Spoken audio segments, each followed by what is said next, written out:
दूदू जिला कलेक्टर और पटवारी द्वारा 25 लाख की घूस मांगने का मामला और एसीबी ने एपीओ किए गए दूदू जिला कलेक्टर हनुमान मल ढाका और पटवारी हंसराज चौधरी को नोटिस देकर बुलाया पूछताछ के लिए। और आज दोनों को पूछताछ के लिए बुलाया गया है एसीबी मुख्यालय में। पूछताछ के बाद दोनों को गिरफ्तार किया जा सकता है और कभी भी गिरफ्तारी हो सकती है। दोनों के खिलाफ एसीबी में दर्ज हो चुका है पीसी एक्ट के तहत यह मामला। लैंड कन्वर्जन को लेकर 25 लाख रुपए की रिश्वत मांगने के मामले में एपीओ किए गए दूदू जिला कलेक्टर हनुमान मल ढाका और पटवारी हंसराज की काली करतूत सामने आ गई। एसीबी द्वारा दर्ज की गई एफआईआर में परिवादी और पटवारी के बीच फोन पर वार्ता का जिक्र है। इसके साथ ही कलेक्टर आवास पर परिवादी की कलेक्टर की हुई वार्ता का भी जिक्र किया गया है एफआईआर में।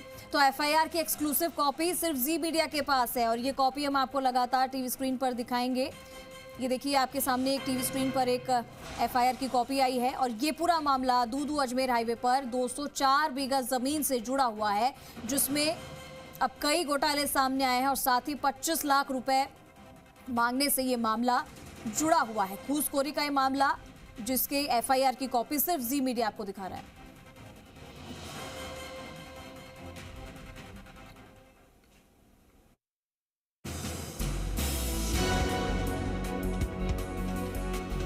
दूदू में रिश्वत कांड में एसीबी की कार्रवाई पूरे प्रदेश में चर्चा का विषय बनी हुई है। चर्चा में इसलिए क्योंकि एसीबी के लपेटे में न केवल पटवारी बल्कि जिले के सबसे बड़े अधिकारी खुद कलेक्टर साहब आ गए हैं। दरअसल जमीन मामले में निस्तारण के बदले रिश्वत की डील का मामला सामने आया, जिसके बाद दूदू जिला कलेक्टर हनुमान मल ढाका पर गिरफ्तारी की तलवार लटकने लगी। आपको बता दें कि कल ही कलेक्टर हनुमान मल ढाका को एपीओ किया गया। इसके साथ ही पटवारी हंसराज पर भी गिरफ्तारी की तलवार लटक रही है। इसी कड़ी में एसीबी ने ढाका और हंसराज के बैंक खातों और संपत्तियों की जांच शुरू कर दी है। साथ ही जमीन के कन्वर्जन से संबंधित फाइलों को एसीबी ने सीज कर दिया और पेंडिंग फाइलों की भी अब जाँच होगी। मैं एसीबी मुख्यालय पे मौजूद हूँ और आप ये जो बिल्डिंग मेरे पीछे देख रहे हैं एसीबी मुख्यालय की पूरी बिल्डिंग है। इसी में तमाम जो आलाधिकारी हैं, चाहे 2 एडीजी यहाँ पे बैठते हैं, इसके अलावा आईजी, डीआईजी, एसपी और अन्य जो अधिकारी हैं वो इस मुख्यालय में बैठते हैं। और इस मुख्यालय में सबसे बड़ी बात यह है कि जो भी व्यक्ति आता है, आप जो सामने मेन गेट देख रहे हैं, केवल यही एक गेट है जो खुला हुआ है। लेफ्ट साइड वाला जो गेट है मैं आपको दिखाऊंगा, उस पर ताला लगा हुआ है और मतलब वहाँ से ना कोई व्यक्ति बाहर जा सकता है और ना ही कोई अंदर आ सकता है। जैसे ही आप अंदर एंटर होते हैं तो यहाँ रिसेप्शन है। रिसेप्शन में बाकायदा संतरी बैठता है जो कि आने जाने वाले व्यक्तियों की एंट्री करता है।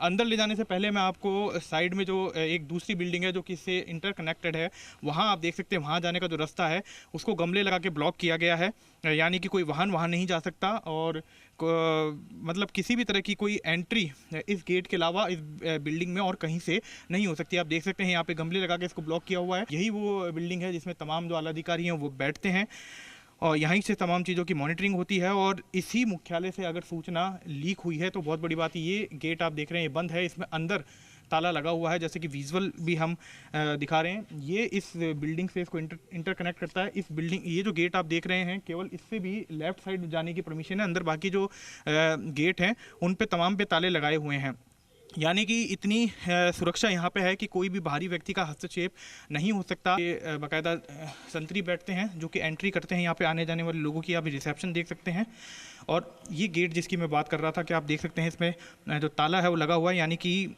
इस गेट से कोई नहीं आ सकता ना जा सकता है। उसके बावजूद भी अगर यहाँ से इन्फॉर्मेशन लीक हुई है तो बड़ा लूप फॉल इसे माना जा सकता है। और अगर हम बात करें पूरे इस मामले की, जिस तरह से दूदू जिला कलेक्टर द्वारा रिश्वत की मांग की गई, 25 लाख रुपए की रिश्वत लैंड कन्वर्जन के मामले में मांगी गई। उसके बाद 15 लाख में सौदा तय हुआ, 7.5 लाख रुपए देकर उसको बुलाया गया। एसीबी के अधिकारियों ने खुद कहा है कि उनके पास तमाम साक्ष्य और सबूत हैं जिसके आधार पर पटवारी और कलेक्टर के खिलाफ यहाँ पे रिपोर्ट दर्ज की गई है।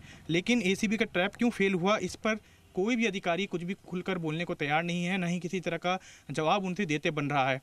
तो अब यहाँ पे सबसे बड़ा सवाल है, अगर एसीबी मुख्यालय से सूचना लीक हुई तो वो कौन कर्मचारी अधिकारी है जिसने सूचना लीक की, क्या उसको आइडेंटिफाई किया जाएगा, उसके खिलाफ एक्शन लिया जाएगा, उसके कॉल डिटेल्स खंगाली जाएगी, व्हाट्सएप कॉल का जो डेटा है उसको खंगाला जाएगा और क्या उसके खिलाफ एक्शन लिया जाएगा। विवेक की भी बात होती तो इस तरह से पहले पटवारियों को भेज के माफ़ी मंगाना, फिर उसके बाद खुद जाके माफ़ी मांगना, ये जो बात है वो गले से नीचे नहीं उतर रही है और इसमें कहीं ना कहीं एक बड़ा लूप फॉल है एसीबी की ओर से ही।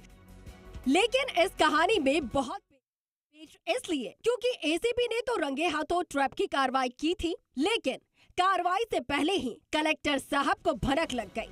अब ऐसे में कलेक्टर साहब को अपनी गलती का एहसास हुआ। कलेक्टर साहब ने फौरन ही पटवारी को परिवादी के पास भेजा, लेकिन उसके बाद खुद कलेक्टर साहब परिवादी के घर पहुंचकर माफी मांगने लगे। ऐसी खबर है कि कलेक्टर साहब ने पैर पकड़कर परिवादी से रिश्वत मांगने के लिए माफी मांगी, लेकिन इसको लेकर कई सवाल हैं। आखिर एसीबी की कार्रवाई की भनक कलेक्टर साहब को कैसे लग गई? विनय पंत, जी मीडिया, दूदू।